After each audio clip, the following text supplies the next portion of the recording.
وی پوز دی په خاورو کې ککړه شي، بیا وی پوز دی په خاورو کې ککړه شي، بیا وی پوز دی په خاورو کې ککړه شي. لکه مونږ وایو پلانې سړی دی خدای تباه کی ورک دی شي، وی پوز دی په خاورو کې ککړه شي. 3 ځلې وی.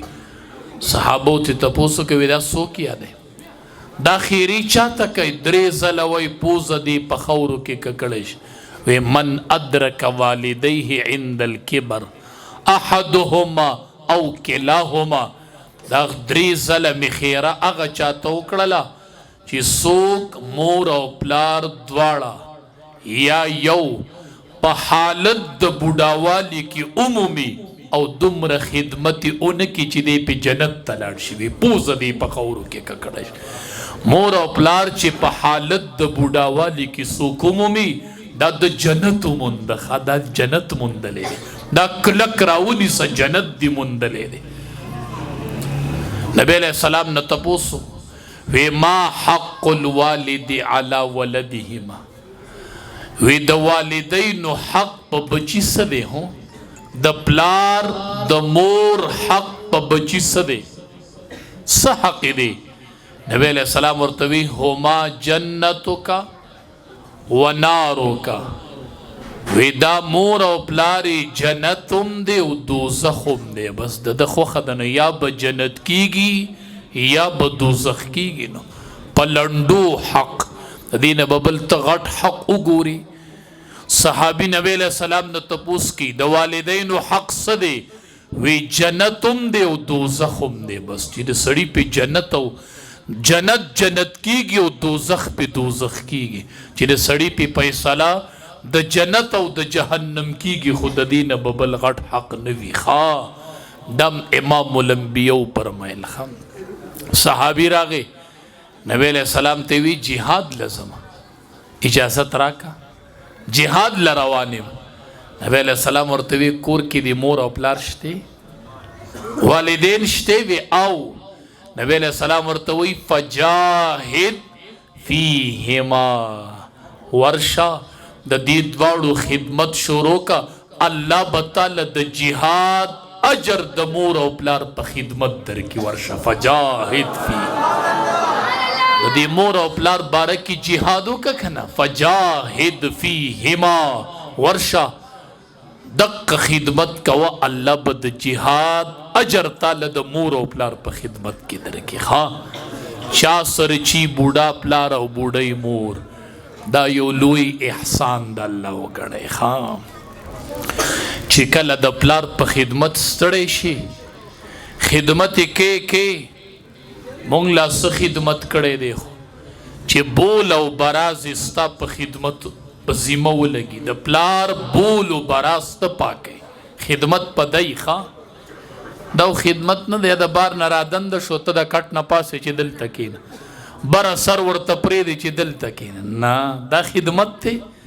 خدمت دا دی چې بابا ته کپړې ته بدلی بولو برازې ته جارو کې او 10 ورله ته کې چې داسې مقراله لو خدمت دې شروع کو او ستړی شولې نو چې دا بابا دې اوده شي رابشي داسې به یې خوا ته ودرېږي، دې مخ ته به یې وګوري وای قال النبي صلی الله علیه وسلم. د ټولې دنیا رښتینی پیغمبر وای، هغه پیغمبر وای چې د انبیاو امامت یې کړی دی. هغه وای الوالد اوسط ابواب الجنه. ولې سمې نه خوري؟ هغه پیغمبر وای چې د ټولو انبیاو امام دی. هغه ویلی دی الوالد اوسط ابواب الجنه. پلار چې دی دا د جنت په دروازو کې د مینز دروازه ده. چې پلار دی اوده شي دی سر ته ودرېږه وای الوالد اوسط ابواب الجنه. پلار د جنت په دروازو کې د مینز دروازه پلار دی. دا مې د جنت د مینز دروازه ده. بیا به دې د خدمت جذبه پیدا کی، لړډکې کېږي به نه. دا ځان ته یادوه وای دا زما د جنت د مین دروازه.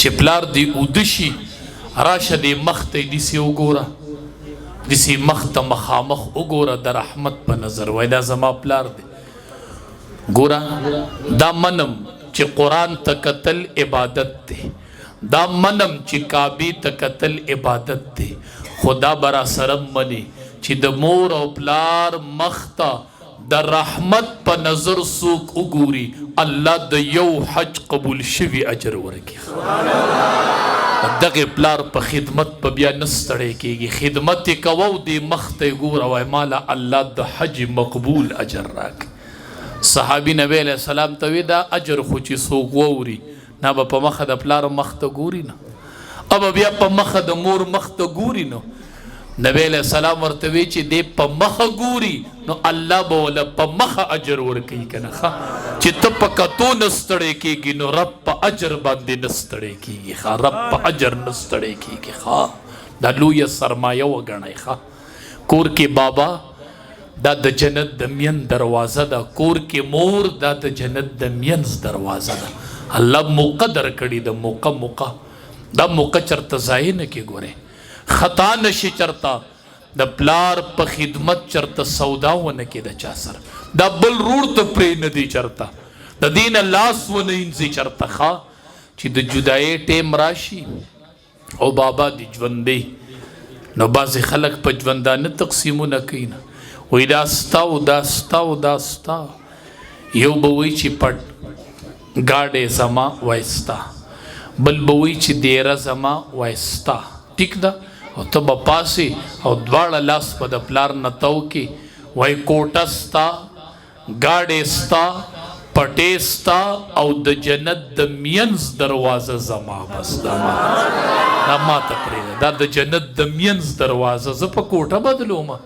دا زه په ګاډي کې ورکوم دا زه په پټي بدلوم دا خو زما د جنت د مینځ دروازه ده دا مال راکه دا مال را دا د هغه پلار دی چې قال النبي صلی الله علیه وسلم رضا الرب فی رضا الوالد رضا د رب په رضا د پلار کې ده او خفګان د رب په خفګان د پلار کې دی دا به یاد ساتئ یوه خیره به یاد ساتئ یوه به دعا یاد ساتئ مظلوم چې خیره وکړي نو د دې خیرې او د الله په منځ کې پرده نشته خو پلار چې دعا وکړي نو د پلار د دعا او د رب په منځ کې بیا پرده نشته دی نو د مظلوم به د خیرو نه ځان ساتي او د پلار به دعا اخلي مظلوم چې خیره وکړي نو د دې خیرې او د رب منځ کې حجاب نشته خو پلار چې دعا وکړي نو د پلار د دعا او د رب په منځ کې بیا حجاب نشته دې کې پرده نشته دا دعا سیده خیږي د پلار دعا چې د بچی په حق کې وي دا ډیره قیمتي دعا ده دا ډیره قیمتي دعا ده بچو ډیره لویه سرمایه الله درکړې ده چې د چا کور کې پلار شته د چا کور کې مور شته دی قدر یې وکړئ قدر یې وکړئ قدر یې وکړئ او چې څه دې وکړل هغه به ریبې ګورئ سبا به درنه اولاد پیدا کېږي او چې څه دې کړي هغه به کړي چې نن دې د پلار لاس ښکل کو ځان سره یې ولیکه الله به داسې بچی درکوي چې ستا به لاس ښکلي انشاءالله دا یاد ساته دا یاد ساته اچرې مه خرابوئ ډېره لویه سرمایه ده دا غنیمت وګڼئ خدمت یې وکړئ خدمت یې وکړئ